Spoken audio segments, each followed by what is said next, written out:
Mechi ijayo unasubiri mtani jamaa yake wafanye jambo ili upambane na mmoja wapo. Nani kati yao? Mimi namtaka huyu ambaye anasema mimi namkimbia. Huyu sasa mimi namkimbia ndio namtaka yeye. Sasa huku mimi namwambia mimi namsubiri yeye. Unajua watu hawajui. Kila kitu kina sheria zake na formula zake. Yeye kule sasa anasema mimi kule namkimbia yeye namuogopa Mpanzu. Mwambie mimi namsubiria huko. Aniletee huyo Mpanzu. Alafu waache kumfananisha Mpanzu na Pacome. Ni watu wawili tofauti. Yaani waache. Nadhani umemuona Pacome ambaye katoka katika majeruhi. Umemuona leo. Bado na vitu vyake unaviona. Alafu wewe unafananisha na Mpanzu. Unatabiri siku itakuwaje? Kama wataingia wao kwenye kuna wanasema.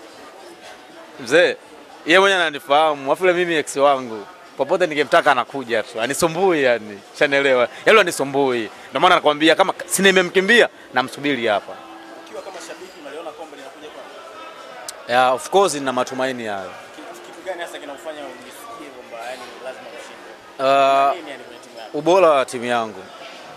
Kila jinsi unavyozidi kuiona Yanga hairudi nyuma ila nazidi kwenda mbele. Japo watu wanaamini kwamba kuna vitu sijui no. Yanga tuko hivyo. Sisi Yanga huwa sisi mambo yetu binafsi tunayaacha pembeni ila tuna focus na mpira. Tukiwa uwanjani tunatafuta pointi 3 na tunahakikisha tunazipata. Kwa hiyo huku unamwambia Simba kama anasema amemkimbia mtakutana naye kwa maana hamuogopi kwa lolote. Blaza. Ala kule lile halitatimia na hamtaki chochote. Tumesema hatuchezi ngo. Unaelewa maana hatuchezi ngo. Hatuchezi.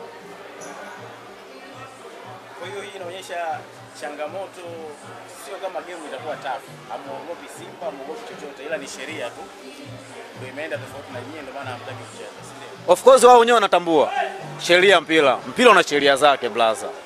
Sheria nakwambia tukisema ukitaka kuahirisha mchezo ni masaa 72 kabla ya mchezo. Almost 3 days. Ndio sheria ya mpira. Shanaelewa. Okay sawa. Unasema Yanga umekuzuia.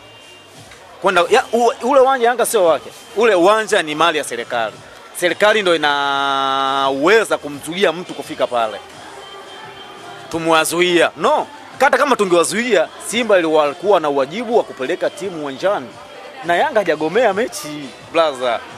Simba ndio alianza kugomea mechi, blaza. Simba alisema mimi sichezi mpaka leo. Vipi Simba anakuwa anaonekana yeye kwamba mechi anaitaka kuliko mimi?